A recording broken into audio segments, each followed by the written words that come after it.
line, but I'm going to be referencing nitro and plate loaders and stuff as we go through. There are some differences in some of the machines, and some are identical in function. The features are different. One thing I always like to show is everybody likes to know what's inside this tower. And so this is it. This is the guts. And if I raise it up here, you can see there's a bunch of hooks here.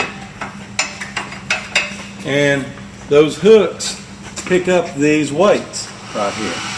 And these cams right here are just selection cams. They actuate the hooks so that it'll pick up, every time you turn it a notch, it changes the weight combination in such a way that it picks up 10 more pounds.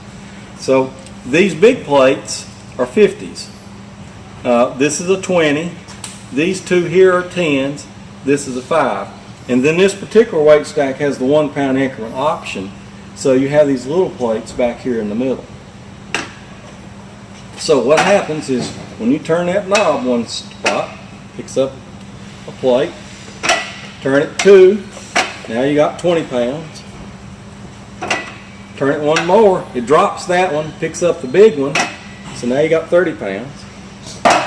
Then you turn it again, picks up that other one, now you got 40 pounds. Turn it one more time, now you got to pick up a big plate, you got 50 pounds. Now obviously I'm not going to go through the whole thing.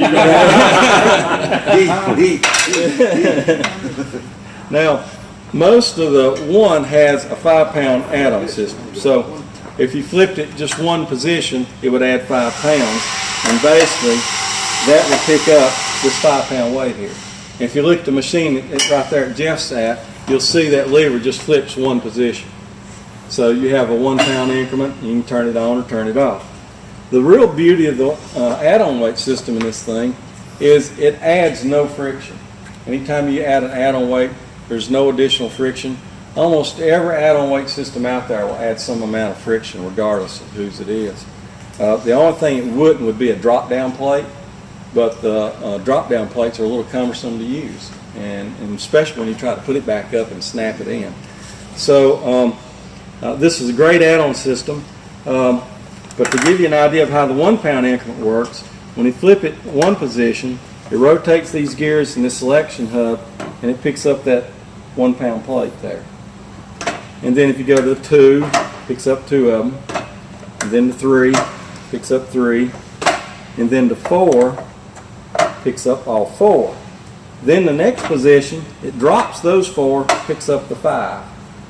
That's crazy. Then the next position, it keeps the 5, but starts picking up the 1s again until you go all the way up to 9. It picks up all of them. Then once you want to go up one more plate from there, you pull that off, you turn the knob one position, and now you're picking up 10. So this has been in production since 2007. We've had virtually no problems with this. It's been really works well. There's no guide rods, as you can see. So there's no rods to clean or lubricate or anything of that nature. All the weights pivot off a double sealed for life bearing, so there's no greasing you have to do. It's very low profile, as you can see. It's 47.5 inches with the shield on it, and so it's real easy to see across the gym. There's no shadows created by the weight towers or anything of that nature. Since these weights are swinging on a pivot like that, the output is what you would call a sinusoidal output. So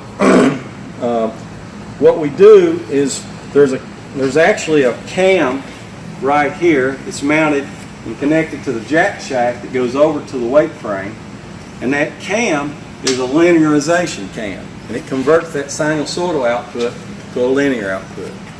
And then from there, the belt going off the pulley over here goes up to the moving arm, and it'll be connected to a cam or linkage system, and that's where we get our strength from. So if anybody asks you, well, won't that give you a varying output with it swinging on a pivot like it? Yes, it does, but we fix that. We take care of it. Correct for it. So you convert it to a linear output to bring it to the machine, and then convert it back to whatever strength curve we need. Okay.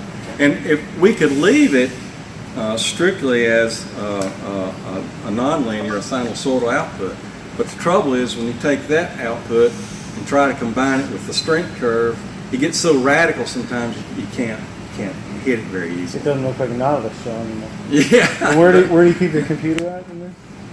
No, I'm kidding. Well, actually, we've talked about it, but of course that one has a computer on it, but that's not from us. That's a third party that does that. But anyhow, a lot of the geometries that we use in these machines is the exact same geometry we use in Nitro, Nova, Explode, the plate loaders. And so once we find a good geometry, we typically like to carry it through the product lines. But we'll start with here. 20, maybe 25 years.